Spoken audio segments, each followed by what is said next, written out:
What it do, y'all? We are back, man. This is another reaction video. It's been a while, but I am here. Today we're gonna get into a reaction video I've been wanting to watch for a minute now. It's called Boy Escapes from YouTuber's House of Horror. Now, I mean, let's get into it. Let's see what this is about. I have no clue what it's about. So let's watch it. Let's see what goes on, and let's react to it. Let's go.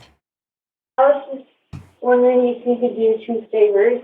Well, what are they? Taking me to the nearest police station. What's going on, son? Have a seat there. It's personal business. Ring, ring, ring. Whoa! Wait a minute, how do you come to my house? And I'm a good woman. I don't do naughty things. The lives of family lifestyle influencers Jody Hildebrandt and Ruby Frankie imploded on August 30th, 2023, when one of Ruby's 6 children was discovered weak and hurt. The other... Oh, this is going to be one of those stories. Those people who come together on YouTube and act like they're a happy family and that the kids... And I've been seeing stories like this, bruh. I actually... Okay, not to cut you off. I actually seen something today where it was a couple that got arrested for adopting 5 black kids and making them work as slaves. That shit is crazy. All right, let's go. Their 5 had not been accounted for at this time, and law enforcement wasted no time in launching a full investigation. As the police delved into the twisted dynamic that had grown between the 2 women, they never could have anticipated the depths of the depravity the children were subjected to, or the mind-boggling justifications offered by the perpetrators. I just want my kids back. I want my family back. Wait, Adults have a really hard time understanding that children can be full of evil and what that takes to fight it.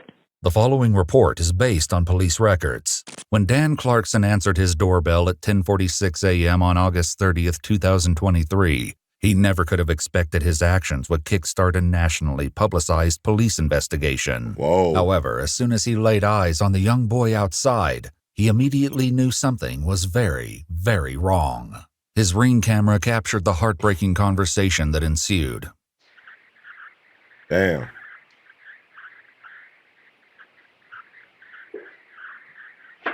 So he damn near escaped from that house and came to like a neighbor's house. Shit like they're in a desert or something. Yes. Hi, I was just wondering if you could do 2 favors. Well, what are they? Taking me to the nearest police station. Well, actually, just one's fine. What's going on, son? Have a seat there. It's personal business. This was actually the second neighbor the boy had attempted to contact. At the first house, there was no answer, so he'd been forced to move on. The disturbing reason he was seeking help came out when Dan made this emotional call to 911. I just had a 12-year-old boy show up here at my front door asking for help. Said he had just came from a neighbor's house. He's hungry and he's thirsty. While Dan was on the phone with the 911, his wife gave the boy, who introduced himself as Russell, snacks to eat while waiting for help to arrive. But shockingly, there was something more appalling about the boy's condition than his extreme malnutrition. He has duct tape around Big his ankle. injuries and there's sores around them. Yeah. Oh, shit.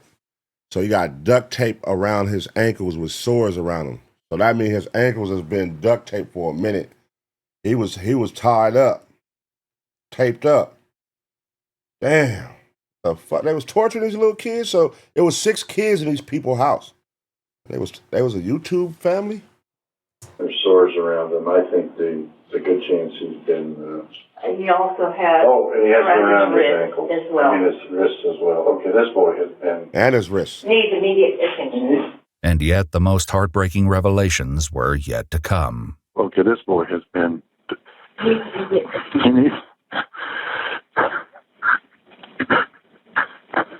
This kid has obviously been...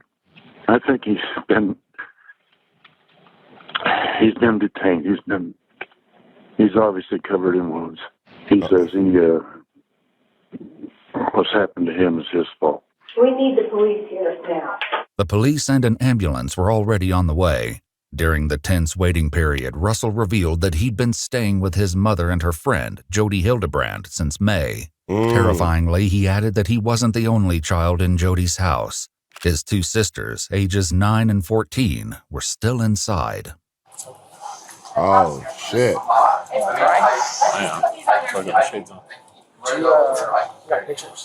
I'll take more. As Russell underwent medical assessment, more police officers arrived. We need to identify that house, and if there's 2 other kids there, we need to go do a security sweep of that house and help them. They were about to realize that they'd gotten there in the nick of time. As the police staged in Dan's driveway, a woman drove up in her car and announced that she was searching for a 12-year-old boy.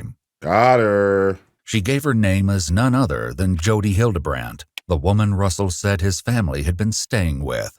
Cleverly, the police didn't tell Jody how much they already knew. They just took down her address and said they would come to speak with her shortly. She didn't have to wait long. Yeah, they own it. Pistols out. They about to go that motherfucker. Kick that bitch in. Let's go.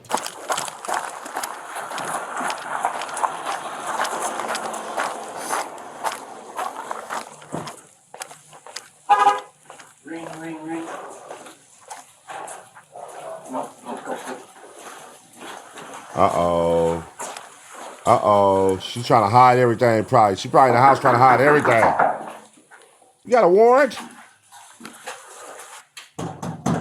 Police officers, open up! Oh, yeah. She know they on timing. Oh, yeah. They on timing. They tripping. Right there. See, right now, she's probably like, holy shit. If she got all that fucked up shit going on in her house, she probably trying to clean everything up, clear everything, all kind of shit. Oh, shit. Kids, get in here. Hide them. She's probably trying to hide them in the basement, all kind of shit. You know she's going to ask for a warrant. You know? Watch. Oh, let's see. She's for sure. She ain't finna let them niggas in the house. Open the door!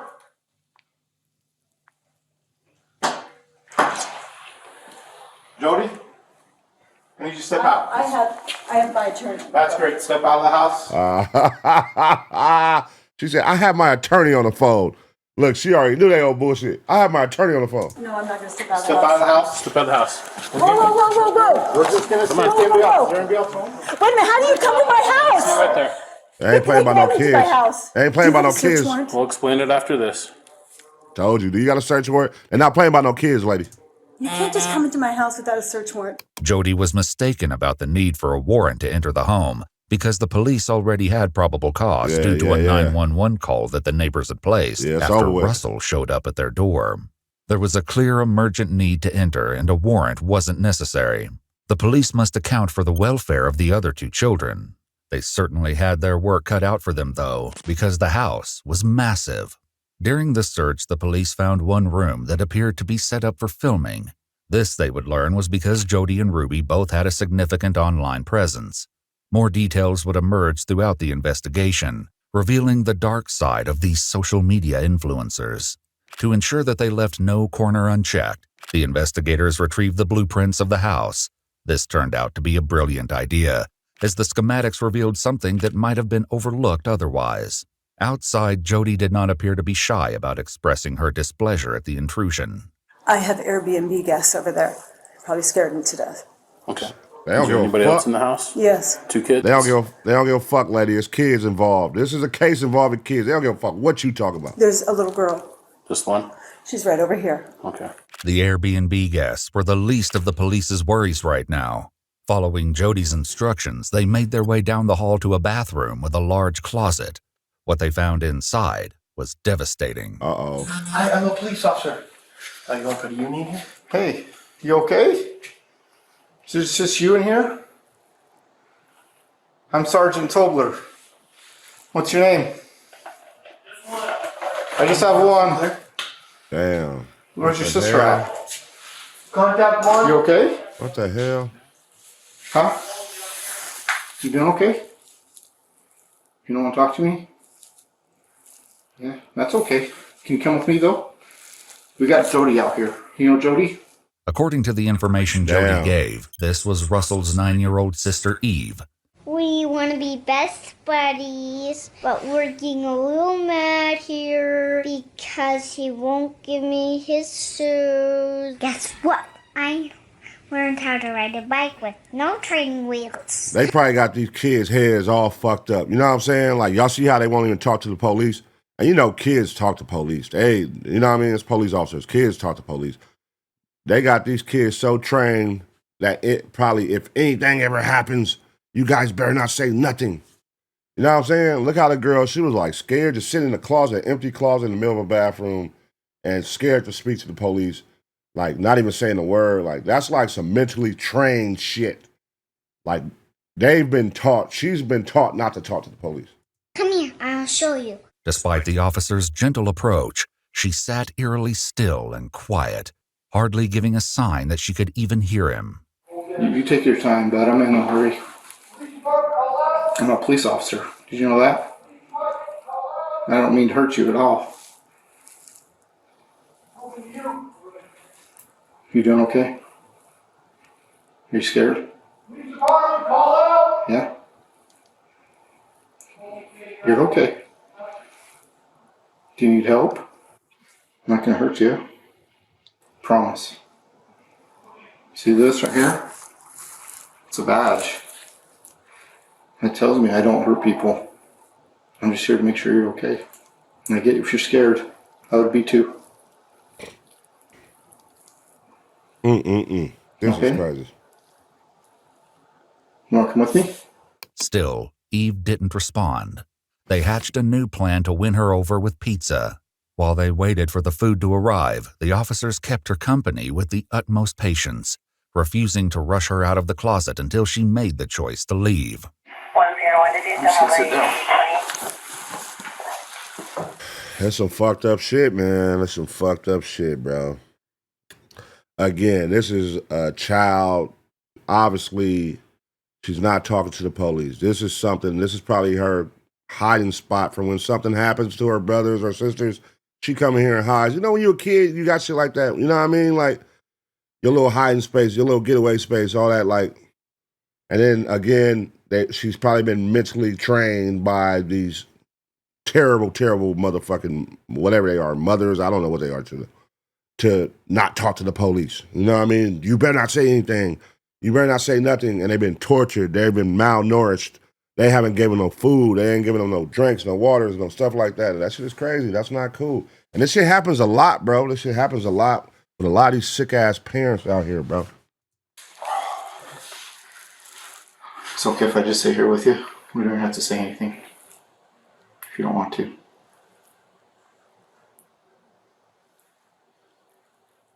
Okay? I'll just sit here with you. Meanwhile, back with Russell, the EMTs got a close-up look at the duct tape and wounds around his ankles.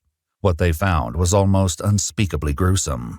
But even this was overshadowed by what Russell said next. In between bites of the snacks from the neighbors, he told the police officer documenting his injuries additional details, which made the situation all the more sickening. You're not in trouble with me, okay? We're just trying to figure out what's going on. Our main focus right now is you, okay? Who put the ropes on you? Supposed to help you what? The police report revealed the chilling answers that were redacted in the body cam footage. Russell said that Jody and his mother, Ruby Frankie, had restrained him with ropes to help him with what he'd been choosing.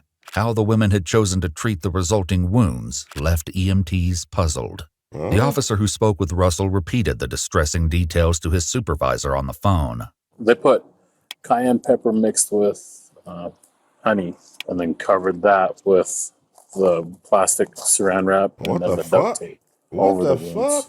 Detectives had found evidence of the honey and cayenne mixture in the upstairs bathroom, along with more ropes, used bandages, and other wound dressings. What the fuck type of shit is that? Honey and cayenne pepper, and then put saran wrap and then fucking duct tape over wounds is crazy. A medical got there, they started cutting the stuff off him, and then you can see like the dark around his ankles. You could smell it. When they went to go peel it, they thought it was some of the dressing. It was actually his skin that was peeling. Obviously, the police wanted to talk to Russell's mother to understand what could possess someone to treat a child in such a manner. As of yet, though, Ruby Frankie, along with Russell's older sister, were still unaccounted for. Jody certainly wasn't sharing where Ruby was, as her behavior became increasingly strange as the house search continued. When this officer seemed unreceptive to her stare, she tried a different target. It might be the Airbnb she's talking about. Because they went and checked the Airbnb side of what she's saying. You know what I mean? She's on that phone. She's been on that phone the whole time. She probably done gave a heads up. Nah, man, save the kids, man. Save the kids. What the fuck is going on? These motherfuckers are sick, bro. You waiting for me to say something, or? Okay. Inside, the search went on for more children, especially Julie, the older sister Russell said was at Jody's house. There was no sign of her yet, so the police decided it was time to confront Jody about what they'd found when referencing the blueprints. A safe room in the basement, locked with a vault door. I have a question for you. Yeah. You have a room downstairs that has a safe wheel on the front. Mm-hmm. How do we get access to that to ensure that there's no one else in this home? Adam. They do need to search that there's nobody else, so I think you can give them access to make sure there's nobody in there. Give them access, motherfucker. Bro, if they got the fucking kids in the safe, that's not cool. That would be some fucked up shit. In the fucking safe? After further back and forth to get the lock combination from Jody, a team returned to the basement to open the safe. Upstairs, additional officers were still trying to gain the trust of the little girl in the bathroom closet. I found dead skin. She found dead skin. Dead skin. Get out from underneath my bed. Right now. Sorry, Mom. I am more upset that you came in my room when you knew you weren't supposed to. You knew that it was a bad idea. Yeah. You're still going to have the consequence of not having your nails done for a month. Mom. It's a deal. Wait, so are they putting... They still haven't told us that part yet. Are they putting, like, family videos on YouTube or something? Because is that where they're getting this shit right here from? That's the part they haven't spoke on the YouTuber side of stuff yet. So I'm still scratching my head like, what was the whole... Because they said it was 6 children. So far, it's only the boy and the girl in the bathroom, and they're looking for the 14-year-old. Where's the rest of the children at? Give me a hug. And Mom, can I help you two to get paid? Because I want a lot of money. You... They likely hoped that the arrival of the pizza would change things in their favor, but they were in for yet another surprise. Uh-oh. I'll put this in, okay? You want me to hurry? You can eat. Uh-oh. There you go. Despite how painfully thin she appeared, Eve didn't go for the food right away. See,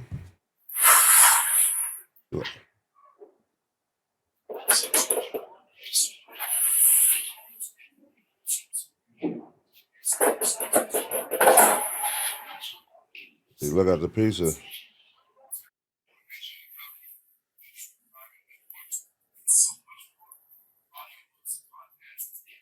Eve proceeded to eat the entire pizza and requested 2 more large slices from the lunch that the police had. Bro, these niggas took a lunch break at the house. These niggas over there just chilling, having pizza and shit. What the fuck? Okay, this is random. As Eve ate, the plan was to focus on opening the safe, but suddenly a new priority emerged. Uh-oh. With no warning, Ruby Frankie, Russell and Eve's mother, arrived on scene.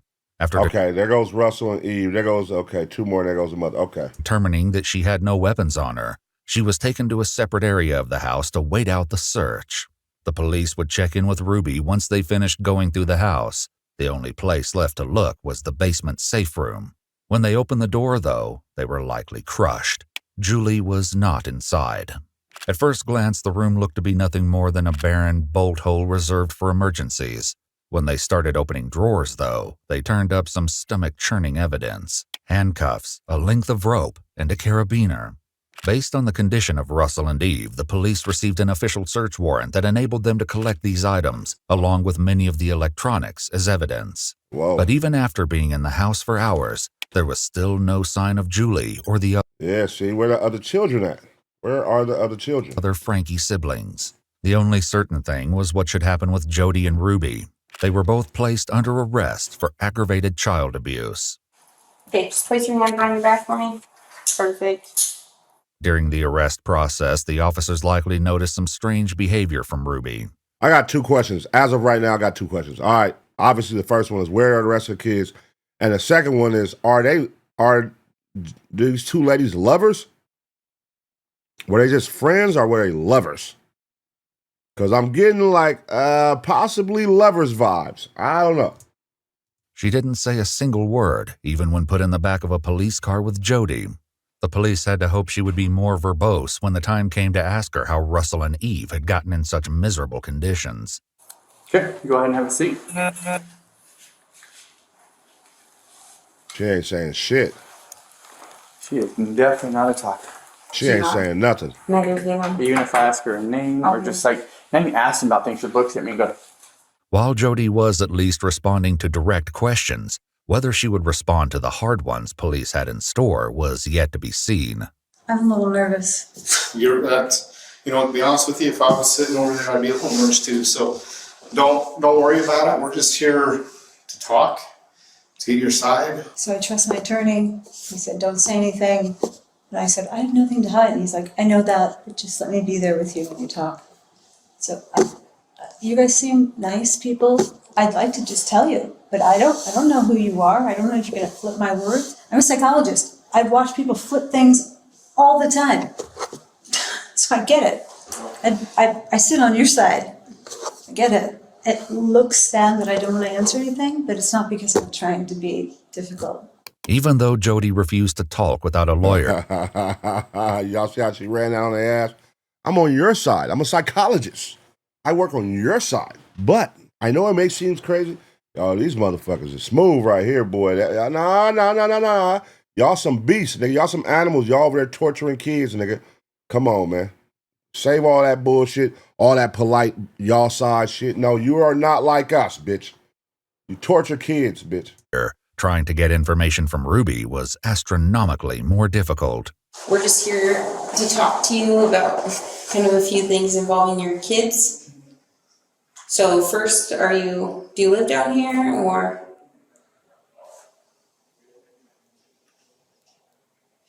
do you live up north? You ain't saying shit. So that lets you know right there. This goes back to what I was saying. You see how the mother is? And those are her kids. And I remember I was saying earlier, the kids are probably mentally trained by their, mother, like, not talk to police. Don't talk to police. Do y'all see a resemblance here? Where the daughter is the same way as the mother? The daughter wasn't saying a fucking word. The daughter wouldn't say one peep to the police. And look at the mother. So who you think they learned it from? Do you want to talk to me about where you live or how many kids you have? You don't want to talk to us about anything? So yeah, this is just your chance to tell us. We're just trying to get your side of the story. So it's your chance to do that. But it's up to you. I'll wait till I have a lawyer. Okay. Well, she's on So it. you don't want to talk to us at all? She's on it. Wait till the lawyer comes. There was hardly any doubt that the 2 women had done horrible things to Ruby's children. But with both women unwilling to talk, the police still had no idea why. Answers, though, were closer than anyone thought. When the detectives first got to the police station, they found a surprise visitor waiting. Ruby's husband, Kevin Frankie, was the husband's in the building. And he finna spill it all, huh? He don't want no lawyer. He get here for the talk. there, and he wanted to pick up his kids. With so many burning questions pertaining to the Frankie family, Kevin was detained and taken to a 3rd interrogation room where he was read his rights. How did you find out that you needed to come here to the street? I received a message that I needed to come pick up my kids from the police department in Highlands. And who was that message from? Well, I prefer not to say right now. Does it make sense that that would happen? I'm just not aware of anyone who did that from our department. Right. And I'm not comfortable saying right now who reached out to me. What Was the that Jody? What the hell? I'm not going to answer that question. Kevin was keeping quite close-lipped, However, it wasn't all bad news. Back at Jody's house, Eve finally seemed to be warming up to law enforcement. You don't want to talk? Okay. There's nothing at all you want to talk about at all? It's okay to talk to me. Damn. Are you scared?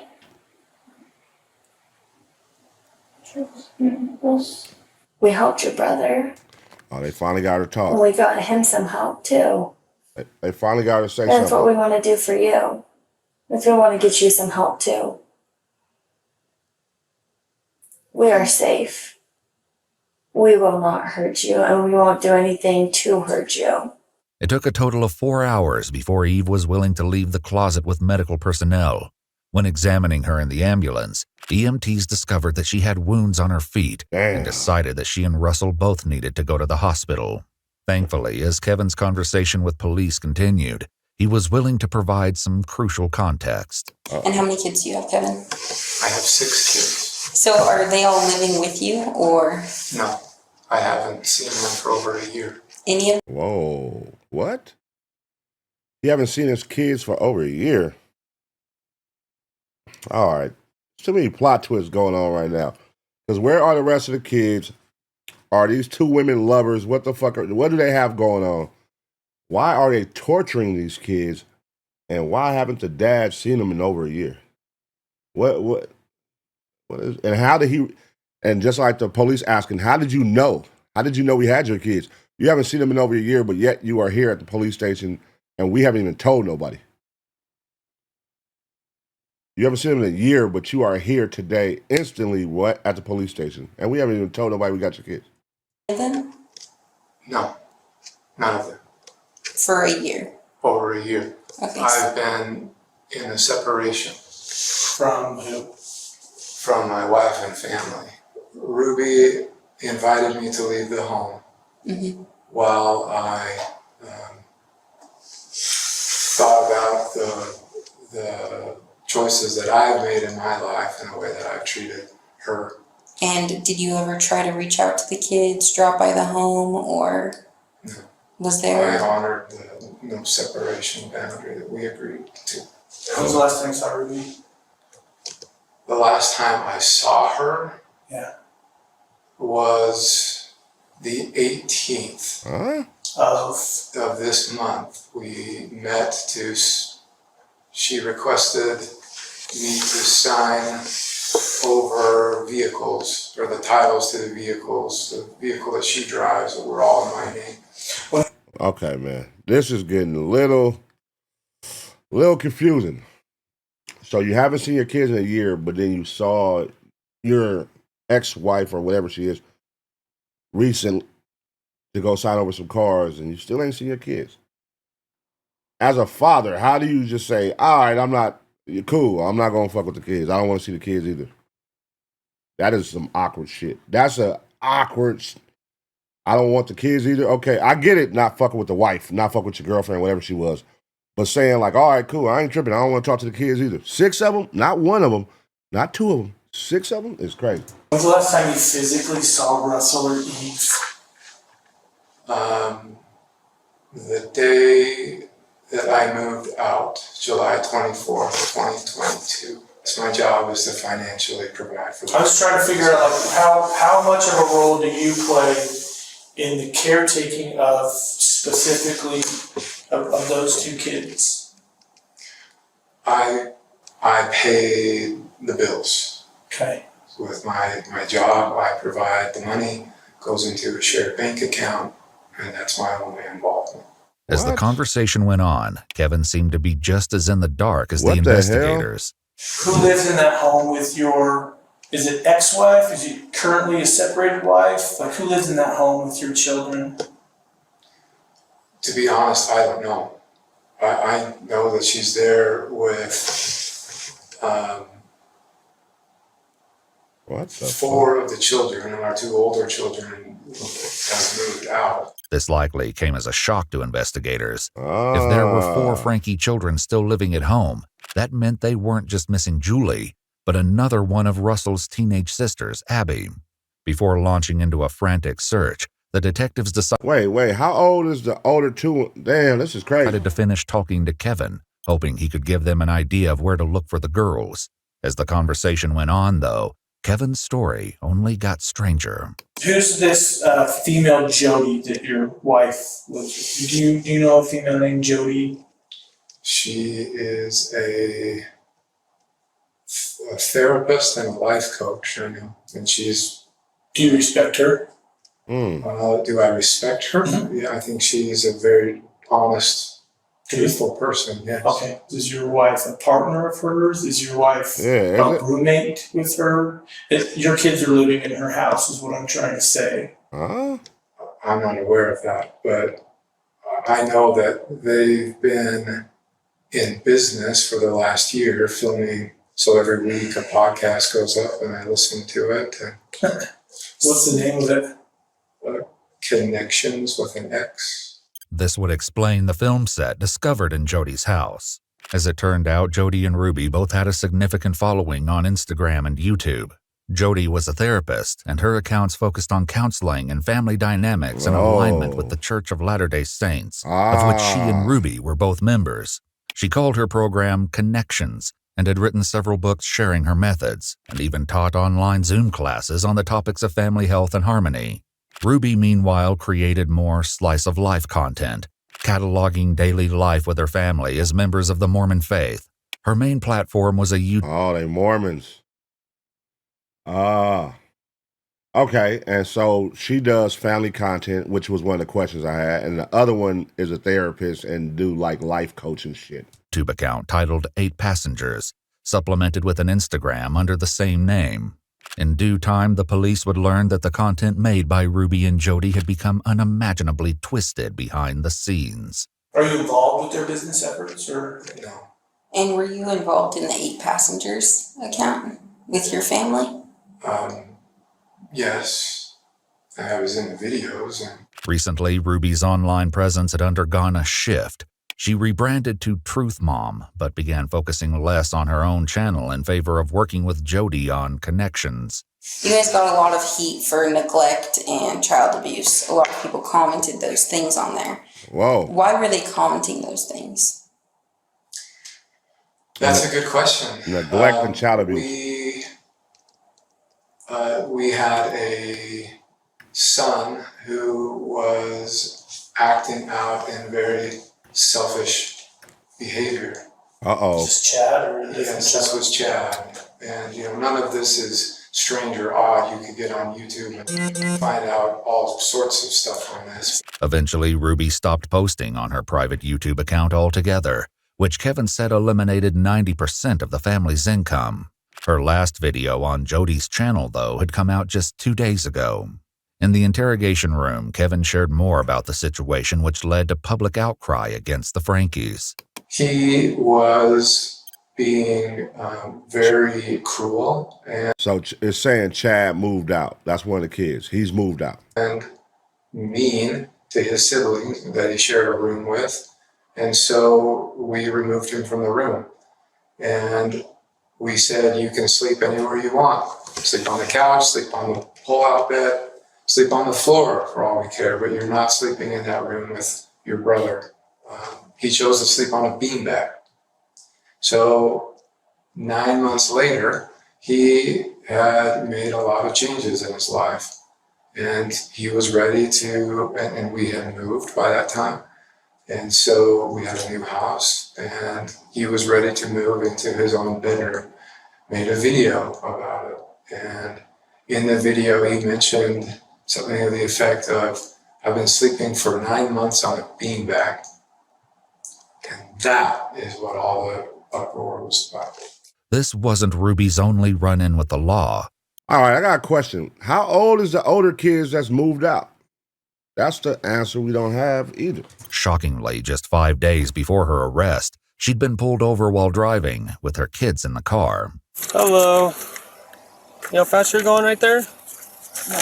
Okay. Got you going 57 in a 35. Ruby was sent on her way with only a speeding ticket.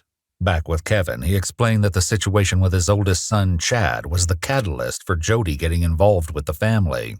She was hired as Chad's therapist and had the boy personally paying her $900 a month. From there, her involvement with the family only grew. What? How this could have led to the breakup of the family and the near starvation of 2 of the children was yet to be explored. Wait, what? During your marriage, how was disciplining your kids? How would you discipline your kids? What the fuck?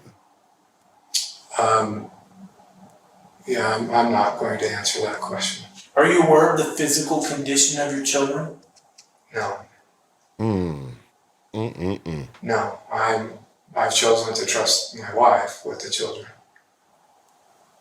That was part of the agreement of our separation. Kevin was about to learn the harrowing consequences this decision has caused. We received a phone call from 911 on our dispatch that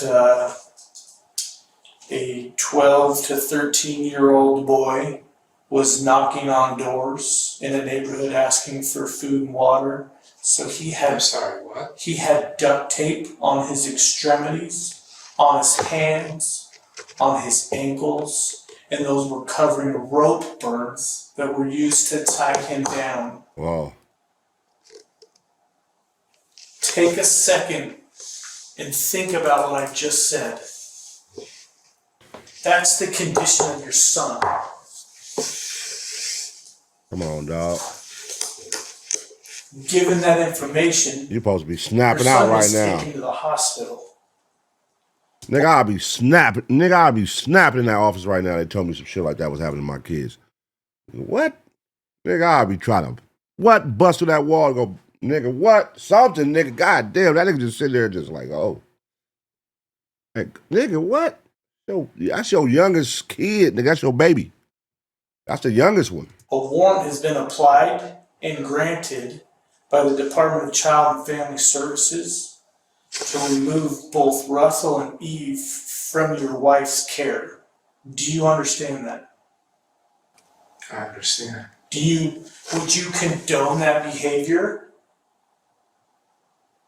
Would I condone that behavior? What's up with you, bro? That's my job. My job is to find out your knowledge of the treatment of these Based on your precious description, children. no. But again, I don't know the details or I don't know what's going on, but as you described that sounds horrible, disgusting.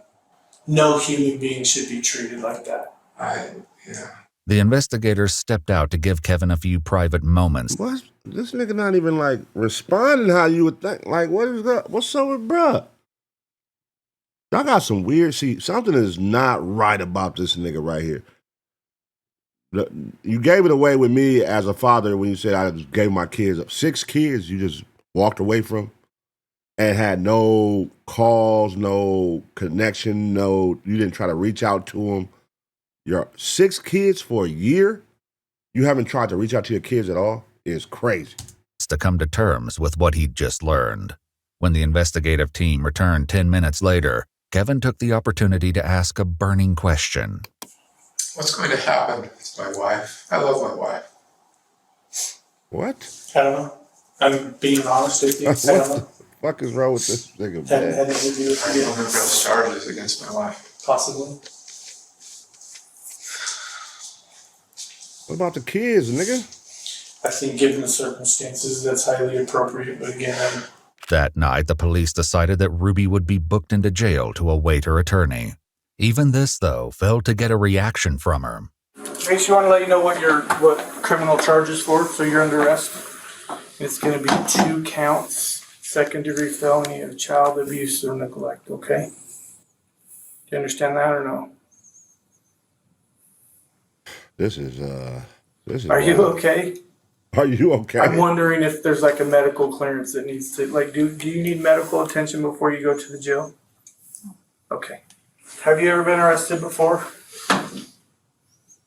She is not talking to the police. She is I'm just not concerned talking. about you. I know you don't believe that.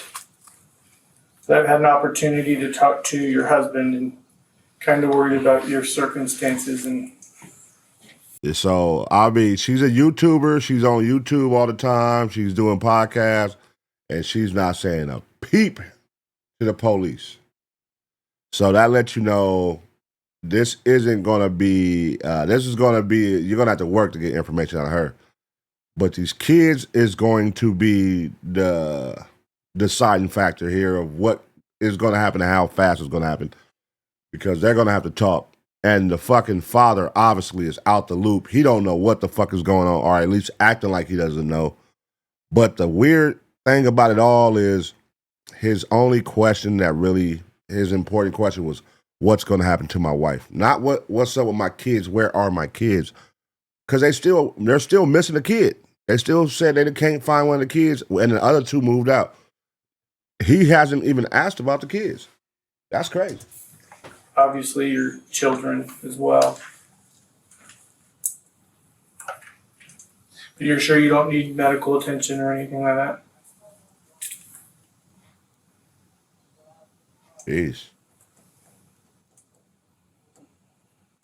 Jody, too, was escorted to a police car to be transported to jail facing the same charges. Still inside the police station, Kevin learns more from the investigators about the children. And so, I mean, this feels like getting run over by a steam truck, what you're sharing with me today. Yeah. I can tell you're caught off guard. Oh my! I thought I was just coming here to pick up my kids, and for what, I don't know what or why, but. And I was planning on taking them back with me. Taking them back with Everything you where? you're sharing to me just sounds like a made-up story. Like I have no idea what you're talking about. Like, it sounds like a horror movie. Y'all think he acting? Y'all believe him? Gotta watch these motherfuckers, man. These sick motherfuckers be in cahoots, man. They get in there and act like this and try to fool you to think he doesn't have a clue what's going on. Nah, nigga. It's some motherfucking red flags with you, bruh. It's a lot of red flags with you, big dog. You don't even care where the rest of your kids are at. All you care about is your wife. You separated from her for a year. Then you came back to sign cars. You didn't even see what's up with your kids, nigga. You ain't even talk to them. These are 6 kids, bro. And you don't care, but you watch her podcast every week. She drops a podcast every week and I watch it. So you're in tune. It's not like you're separated that you're not fucking with her. You clearly still love her. You're watching her podcast. Who the hell breaks up, but you're still watching their podcast? And then motherfucking all you care about is what's going to happen to your wife is crazy. And what you're sharing with me just feels like a sucker punch. I feel responsible. Separating, leaving. It hurts. I know you're all doing your jobs.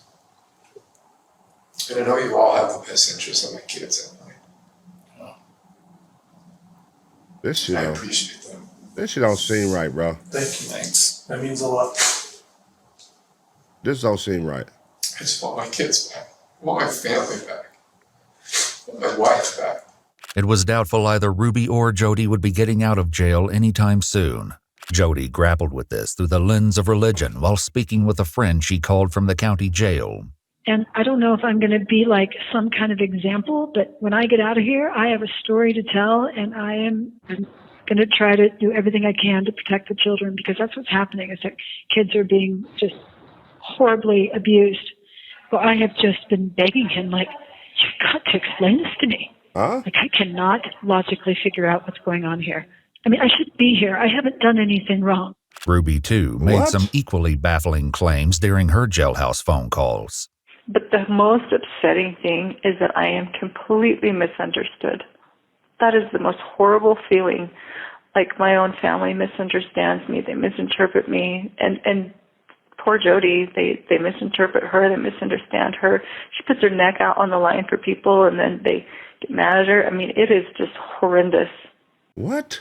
All right, man. God damn, this is confusing. It's horrendous. And you know what? Every Joseph Smith, every wonderful man of God has had to be misunderstood. And I'm a good woman. I don't do naughty things. This is the witch hunt. It wasn't all dark and twisted news, though. In a stroke of luck, the police located Julie and Abby. All right, there Shockingly, we go. they were nowhere near the family home in Springville. There we go. All right, we got two more. We got two more. Golly. Rather, they were located more than 20 miles away at a house belonging to Ruby's friend and fellow Connections member, Pam. How she'd gotten there, though, remained in question. This shit is just crazy. Pam was handcuffed when the police arrived and agreed to answer some questions while... Hey, y'all, this might be the craziest shit we've watched. So, this shit got so many loops and turns and head scratchers. What the fuck is going on, dog? The daddy literally didn't ask about the fucking kids. All he cared about was the wife. They have a fucking show that they've been doing. He moved out. Haven't talked to the kids in a year. The kids are being restrained and duct taped and chained and whipped and roped up and all kind of shit in safes and all kind of shit. The psychiatrist moved in the house, started a podcast with the lady. The other two kids are gone. Nobody knows the kids are gone or why they're over there. Now the lady, this shit is crazy. Waiting for additional investigators to arrive. While one officer sat with her, the other took the opportunity to check in with Julie. Do you need medical attention at all? Okay. Is there a reason you're so scared right now? It's us? Okay. Well, I'm sorry if you've had a negative interaction with law enforcement in the past, okay? My intention is not to scare you. Do you go to school? Down the driveway, Pam was unhandcuffed when investigators arrived from Springville. She told them that she'd received a call from Ruby asking her to pick up two of her daughters while she dealt with a family emergency. Up until this point, the officers were under the impression that it was only Julie at the house, but Pam clarified that her older sister, Abby, was also there. Thankfully, neither she nor Julie appeared to be in physical distress like Russell or Eve. Julie and Abby appeared hesitant to go with DCFS representatives when they arrived, but were safely taken into custody to await the outcome of the investigation. What the fuck, dog? What is going on? Uncertainty over Abby and Julie's whereabouts had been answered, but so many questions remained. There's still First two and more foremost, kids. the quandary of what could have happened to leave Russell and Eve so frail and traumatized. Kevin returned to the police station with his lawyer for a second interview. The additional details he was about to share were nothing short of astonishing. Oh my Have God. you found the pen papers? The pen papers. So it described all of the visions and trances and everything that Jody and Ruby went into. How thick would you say it was? It was like 3 inches thick or so. And there were hundreds of pages of written. What? This shit is getting crazier and crazier. Documents. It's something Jody would not want found. Yeah. But she wouldn't want to destroy it. Because we do have Ruby's journal, which is from those dates that you mentioned. These things are going to be so... The stuff she wrote in the pen paper, she would not write in her journal. What the The stuff fuck? she wrote in the pen papers was not intended to be read by anybody until God would decree them to be written as scripture for the whole world to read. Oh my God. I believe that's what we have. It wasn't certain whether the documents found by the police were actually Ruby's pen papers or just a journal. Regardless of what they were called, the contents revealed a wealth of heinous secrets.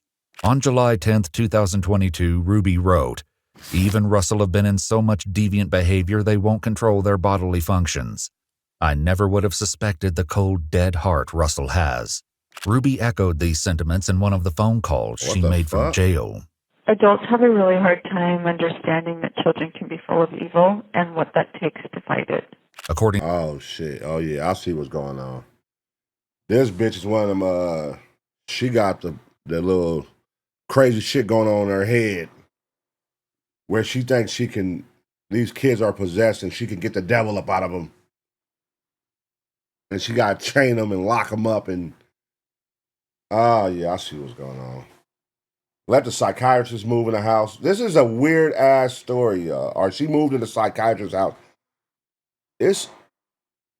I don't even want to say it. Never mind. According to the journal, Russell and Eve were locked in closets, made to do physical labor, wall sits, jump on a trampoline, stand out in the rain, and carry heavy boxes up and down the stairs for hours on end. When Eve slipped and fell while carrying the boxes, Ruby accused her of doing so on purpose and then shaved her head as punishment. Oh, no. Oh, no, y'all. This is real torture. This is real torture going on. What? Making them stand out in the rain, making them walk up the stairs for hours with heavy boxes, back and forth, up and down the stairs. And then when she fell, because she's a kid carrying heavy boxes, she said she did it on purpose, so she shaved her head. What type of sick shit is going on here? This was just brushing the surface of what the children endured. I've never had a kid quite like Eve, but she does not like to sit and listen. I don't know if that's just her personality and she just needs me to be more strict with her than what was required with some of the other kids, or if she is displaying hyperactivity tendencies. So I'm gonna try to figure that out today. I honestly don't know which way it's gonna go. She knows that I mean it and I'm gonna carry through with it. If she absolutely is not capable, then I'm going to maybe take further measures to figure out if there's hyperactivity tendencies going. So these white motherfuckers had a goddamn YouTube show talking about this shit. But she's probably not saying in detailed, fully detailed words when she's finna torture these kids. But she's basically saying, like, I'm finna find out today what's wrong with her. She got hyperactive tendencies and blah. This shit is crazy. Hang on, or if she stays and she's really good and she listens, then it probably just means she needs a little bit more of a strict routine with her. According to Kevin, the fight against so-called evil had not originated with the children. In fact, the downward spiral had begun more than a year prior under some very strange circumstances. We went out to like a dinner afterwards, and that's where Jody really opened up to the women in a private conversation that she believed she was being tormented and haunted by shadow figures every night. God. And that was spooky. Ruby also revealed that Russell and Eve still sometimes failed to control their bodily functions. She presented this as a method by which they defied her. Back with Kevin, he alleged that Jody's experiences had rapidly grown more intense. She was walking along the beach with Jesus, and Jesus challenged her to go still. Oh, yeah. She's a basket case, y'all. She's a basket case. Take the kids away from her, man. Take the kids away from her. Once they start talking like that, they're seeing demons at night and shadow people and walking on the beach with Jesus and all. She's a basket case, man. She needs help. Put her in a mental home. Get them kids away from her before she do something crazy. Obviously, she's doing some crazy shit to the kids already. Super crazy shit. Get them kids away from that lady, bro. Walk on the water, and it was a whole lesson on walking on the water. And that was still just the tip of the iceberg. The more investigators read of Ruby's journal, the more depraved the story became. Tuesday, big day for evil, she wrote on July 11th. All night, Eve screamed and cried and hit her head on the tile floor. Today, Jody confronted her. Eve admits to putting on a show for her mother. Eve said she wants to be pitiful. When the investigators read on and learned what torment Eve had endured to reach this level of desperation, they likely didn't know whether to be enraged or heartbroken. Jody mentioned her experiences with what she called the spirit in one of her jail phone calls. When I feel the spirit, I have two physiological reactions. I get really shaky, like I'm shivering, like I'm cold, or I feel heat, like I have a fever run through me. It felt like I was burning up.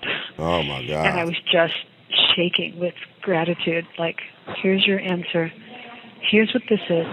Back with Kevin, he revealed that while Jody's alleged visions had initially seemed positive, things quickly took a much darker turn, and things changed inside the house.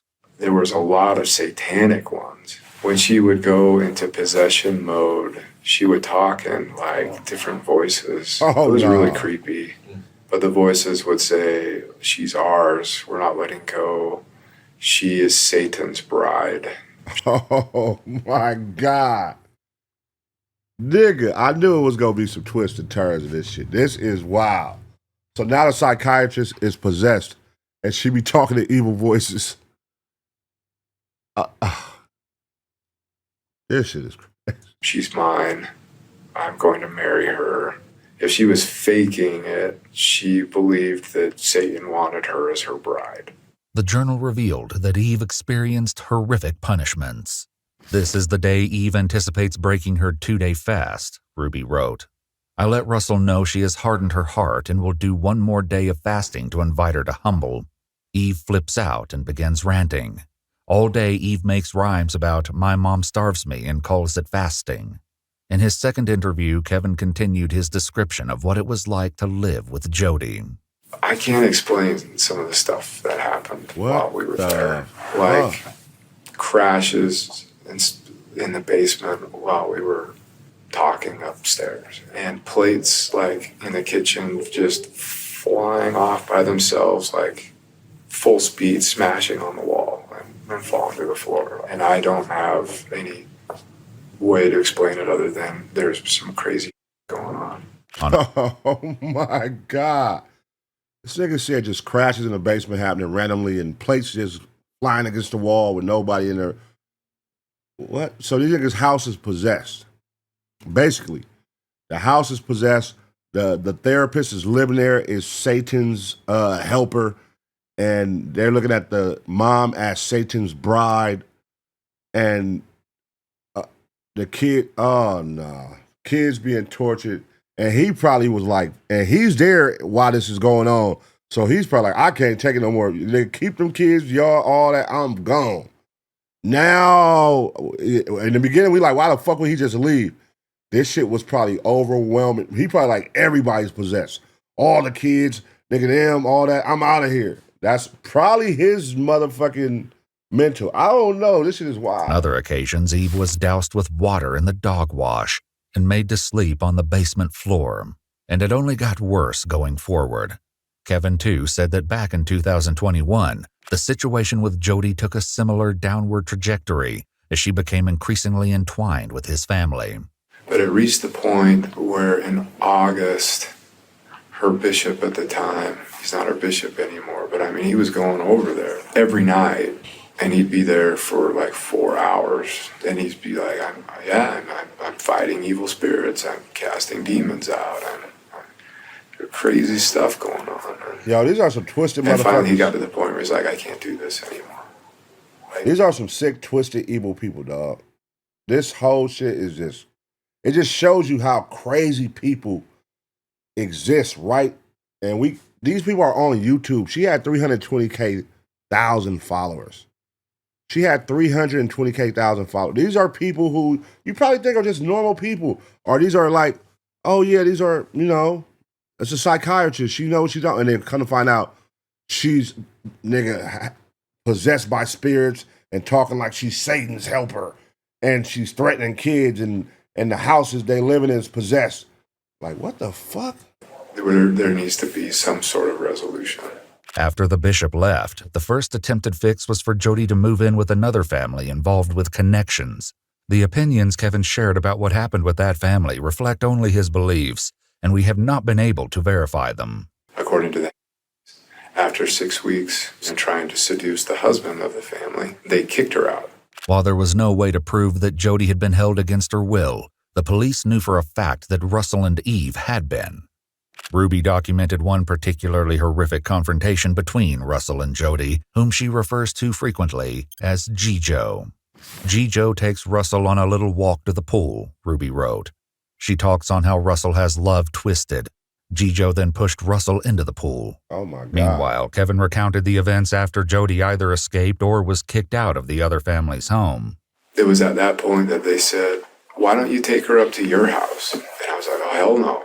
I don't want this in my house. But I was beaten over the head with it. Like, that's really insensitive.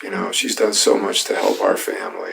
And you're being selfish. And she has needs. And come on, like, it won't be for long. And so I relented and I was like, okay. Later in his second interview, Kevin told the police about the drastic changes that took place in the Frankie house after Jody moved in.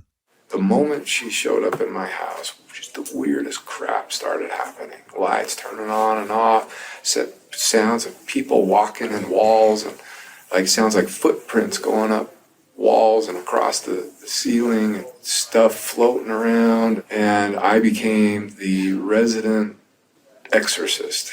That was the title I came up with myself. I thought it was kind of funny. Whenever she started to go into a trance and go into possession, which started to be a lot.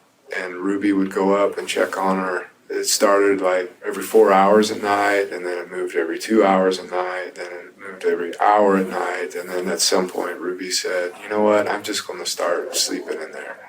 And what? If I need you, I'll come down and get you. What? Kevin said that Ruby and Jody began sleeping in the same bed. Wait. However, this was only the beginning. And wait, whoa. What the fuck? So the woman that's possessed went from every 4 hours to every 2 hours to every hour, and then the wife said, I'm going to just start sleeping in the room with her. Bro, this is a twisted-ass story, dog. Soon, Kevin noticed that he was being subjected to unique restrictions. I could leave when I wanted, but I couldn't come back until Ruby gave me permission. I couldn't come into the kitchen to eat until Ruby gave me permission. And the upstairs where Jody roamed was completely off limits. Oh my Ruby God. would dictate all of the terms of how our interactions would be when we would talk. No matter what I did, no matter how much I tried to track better people. Possessed her out them drawers is funny. Then she definitely got her to come stay in a room with her. Be, truthful and not be selfish. Every week it was you're being manipulative, you're being selfish, you're lying, you're hiding something, you're still hiding stuff. And I really started to question my sanity, honestly. It became more and more isolating. Jody had an approved list of men that I could make phone calls to. This appeared to be a method Ruby repeated with Russell at Jody's house. Ruby recounted in the journal how she woke one night to find Russell missing, and a note written in pebbles on the balcony which read, "Jail, I will call when I get there." What the fuck is going on? Somebody made a good point. This would be a great fucking movie. This could be a movie, dog. This is really some M. Night Shyamalan, nigga, Stephen King type shit. Nigga, what the fuck? Panicked, Ruby said she and Jody searched the house, then got in their cars and began driving around looking for Russell, which Ruby described as racing the devil. They brought him home. Disturbingly, she went on to describe the concession of letting Russell sleep in a bed and feeding him a full meal the next day as like stitching up a patient knowing you didn't get all the cancer out. Okay, look at me. What Don't say help anymore. You just said it. Yeah, so I'm very clear what I'm talking about. Don't say that again. Do you understand? Because next time you won't be smiling on your face. Kevin explained that the situation never improved as everyone tried to appease Jody and Ruby. So I was completely cut off. If I went to my church leaders, I was seeking enablement. If I went to my family, I was seeking enablement. If I went to anybody, I was seeking enablement. I felt trapped. And that's where I was all the way up until the last week of July, when Jody called me one day out of the blue and just said, I don't understand why you're not getting it. While everything the police had learned so far was certainly horrific, they would soon realize that it almost got unimaginably worse for the children. It's crazy. I'm looking at this shit. This house is just in the middle of fucking nowhere. It's a standalone house. It's just in the middle, ducked off in the fucking desert. And all this crazy shit is going on. I mean, we're Mormons, so that's usually how Mormons be ducked off. But, nigga, this shit be going on a lot, y'all. This is one family situation. It'd be a lot of this shit going on. Especially. Never mind. Y'all know what I mean. Based on the journal entries, the authors believed that the children's bodies needed to be engaged in painful good work as White punishment. people. Just as Ruby and Jody set out to look for rural land in Arizona for the Frankie children to work, Ruby got a text. "I found the land." As the move to Arizona loomed dangerously closer, it became obvious that the women wanted the pair to choose punishment over respite. In an emotional phone call made from her jail cell, Jody had this to say on the topic. Nobody wants the truth. Nobody wants the truth. Nobody wants the truth because these kids, I told Doug, I woke up, the spirit told me, it's all the devil. I mean, you've seen him. And he uses these kids, and he uses all of us as the adults, the parents that don't hold the kids accountable. So now it's abusive to make a kid sleep on the floor. It's abusive. Or it's abusive to, that's ridiculous. You can't even raise your kids anymore. This was the sort of stance Jody put forth through her program, Connections. Oh my God. At its peak, her Instagram had over 10,000 followers, leaving the police to wonder just how many other children might have suffered the ramifications of her influence. Later, in the midst of the investigation, Kevin continued his story of his family's breakdown. So that separation continued all the way up until the holidays, maybe. And then Ruby ended that separation. Jody went home the second week of January. But by that time, Ruby, Pam, and Jody were completely determined to do this work that they felt God had for them. I thought it was crazy. I thought it was just that crazy. When talking with Kevin, the police learned just how far Ruby was willing to go to pursue her work with Jody. She wanted to legally, work with Jody's attorney to give Jody 8 passengers and become an employee of Connections. Basically, the contract was... Oh, yeah. This is a scammer. This is a grade A scammer. Now it's making even more sense. This lady is scamming the fuck out of this motherfucking white lady. They're both white, but you know what I'm saying? The psychiatrist. She's scamming the fuck out of that lady. She done scammed her out of her drawers, got her to come downstairs or wherever, upstairs where her husband can't go no more, come sleep in a room and act like you're going to be Satan's wife and I'm Satan's, messenger. And she's ours. So she done touched the wife. Now the wife is talking about giving up her motherfucking content shit, which was bringing in 90% of the money they said earlier. Now you want to sign that over to her and you want to give her everything and you want to work for her under her Connections company. She's scamming the fuck out of this lady. Ruby gives Jody everything and Ruby gets nothing in return. Our YouTube manager at the time was like, red flags. I don't know how to tell you. She is scamming you. Told you. Ruby fired. Regarding this issue of Ruby and Jody's business entanglement, Ruby made some interesting claims in one of her calls from jail. In fact, she seemed to be changing her attitude towards Jody entirely. Jody Hildebrandt never was my business partner, nor was I ever her employee. I never received wages from Connections or Jody. In 2019, I hired her as a counselor for my son, and then in 2020, I paid her to be my mentor. She's a whirlpool. She just pulls you. Regardless of any legal business arrangements, scammer, finances became an increasingly central component of the travesty that befell the Frankie children. This became clear when police continued reading Ruby's journal and gained further insight into the disturbing reasons she and Jody were looking into moving to Arizona. "Jody and I took Eve out into the desert," Ruby wrote. "She went out into the heat, barefoot. Eve still tried to run. She screamed for another family, water, food, care, love. Oh, Eve, a manipulative ploy." Ruby's journal entry about taking Eve to the desert became even more heartbreaking.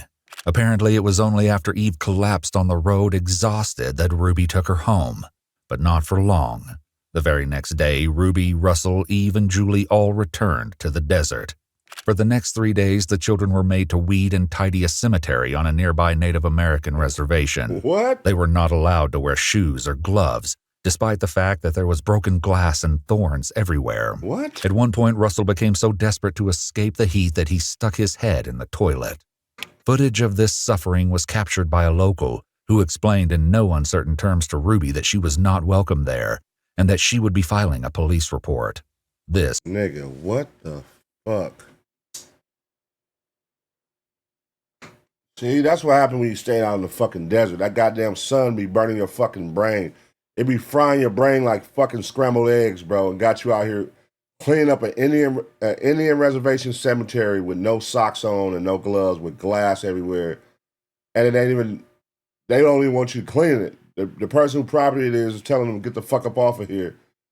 This is some trippy ass shit, dog. Ruby wrote in her journal was a sign that the devil does not want us to take Russell and Eve out of society.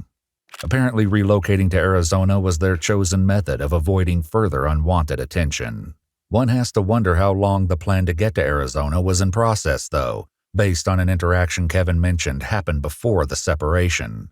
Ruby started threatening me with another separation. And just like, this isn't about money, this is about doing God's work. So we continued in that dynamic for the next 6 or 7 months until she went on a trip with Jody and Pam down to Arizona. Okay, so Pam is in on it. Pam is in on it. And I think they, like, when I read her journal, she went into Mexico or something and bought drugs or something, like prescription drugs for the emergency kits. And when she came back from that trip, before she even brought the bags into the house, she pulled me in and said, I want to talk with you. And that's when she asked me to leave. And so Kevin left and got an apartment in Springsville. At some subsequent point, Ruby also left the family home for the house in Ivans to live with Jody, where the lives of her children would become a living nightmare. Jesus Back Christ. with Kevin, he said that when Ruby initiated contact again, he had no idea the sinister plan she had in store for their children.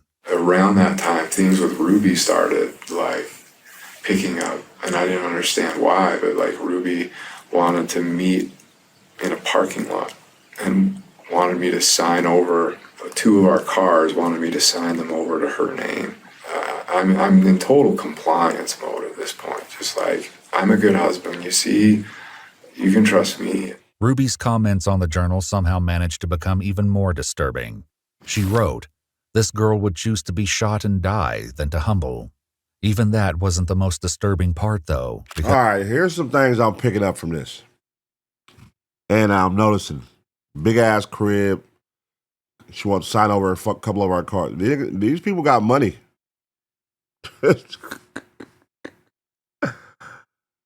This nigga, he's probably one of them niggas that got a good-ass fucking job somewhere, like a good-ass career or something, got paper, just got a weirded-out wife. He's a trick. And this psychiatrist lady sees that, and she found a segue in through the wife, and she's working her angle through the wife to get to the husband's money. That's what it sounded like to me. Because after locking Eve in the closet overnight, they decided to treat her injuries from the cactus. Ruby said, "The spirit was very strong as Julie and I witnessed Jody cleaning what did not deserve to be cleaned." Kevin continued his story, discussing the moment he found that his family had disappeared to live in Ivans, leaving their own house empty. But when I returned to the house, everything was packed up, and a neighbor came over and said she asked for the HOA rules and mentioned to him that she wanted to rent the house out. Which I was like, are you kidding me? I want to rent the house. And she wanted to sell the house, but couldn't because my name is on the mortgage. In another jail call, Ruby revealed that the Arizona scheme had gotten further along than anyone yet knew. One shudders to think what could have happened if Russell hadn't escaped before the move. I pulled the money, and I have it in a bag. With you? Do the police have it? Well, I don't know what the police took. But the bag was at Jody's house? They can't just take people's money. I mean, that's not right. In a stunning twist, the person on the other end of the phone was none other than Kevin himself. In the days following Ruby's arrest, the pair made several phone calls where Kevin tried to ensure he received custody of the children and secured the money that Ruby had pulled out. Kevin's demeanor towards Ruby in these calls might be unexpected. I am committed to our family. I'm committed to you and our marriage, no matter what happens. I will be here to support you in any way that I can. Well, thank you for stepping up. During this call, Kevin and Ruby agreed Oh, listen, man. God damn. Agreed to limit their contact going forward to strengthen Kevin's chances of gaining legal custody of the children. A discovery made the next day, though, blew that out of the water. The bag's gone. What? The bag is gone. What? What? There's no bag. The only thing more shocking than the bag's disappearance was where Ruby had gotten the funds in the first place. Kevin and his lawyer revealed the source of the missing $85,000 while speaking with police. That money, she cleaned out their bank accounts. The kids' savings account. Yes, and yours too, your joint account. Yeah.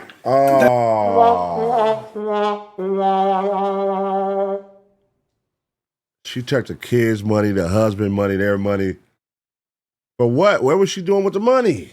That's where that money came from.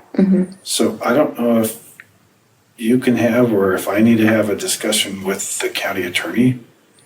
Kevin would kind of like his kids' money back. Unfortunately, tracking down the money and attempting to return it to the children would likely become a separate civil case. While Ruby didn't comment on this directly while in jail, she had more thoughts to share the longer she was behind bars. The devil is so sly, and I'm embarrassed it took such a huge slap in the face to wake up to it. On another call with her parents, Ruby proofread a court statement she wrote to address her children and acknowledge her actions. I would do anything in this world for you. My willingness to sacrifice all for you was masterfully manipulated into something very ugly. I took from you all that was safe and soft and good. I took from you your mother. What? How terrifying this must have been for you. I will never, ever stop crying for hurting your tender souls. You are such a very precious part of me. I'm so very sorry. But no apology in the world could begin to undo the horrible trauma experienced by the Frankie children. Yeah, nah, lady. You are a fucking basket case. You are a nutso.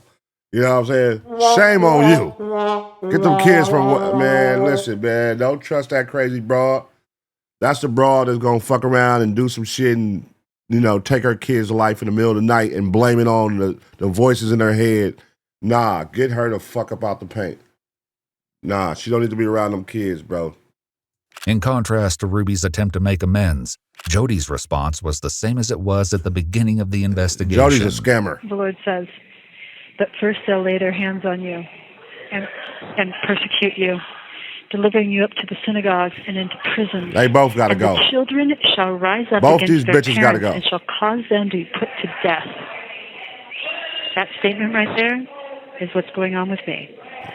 The children shall rise up and put their parents to death, and ye shall be hated of all men for my name's sake. Scammer. Ultimately, Ruby and Jody were charged with 6 felony counts of child abuse and neglect each. Rather than go to trial, Ruby and Jody pleaded guilty to 4 counts of child abuse. Though their cases were adjudicated separately, they received the same sentences. How long? On each count, Jody and Ruby were sentenced to serve between 1 and 15 years in prison. The sentences were to be consecutive, meaning both women could be behind bars for up to 60 years, which could be the rest of their lives. Kevin continues to lobby for custody of his children, who were taken by DCFS and placed in foster care. The Frankie's oldest daughter, Sherry, is writing a book about her upbringing and has requested the public respect the privacy of her younger siblings as they attempt to recover. While their current status is unknown, we can only hope that the Frankie children are at long last experiencing the kindness and gentleness that they deserve. Damn. Damn, y'all. All right.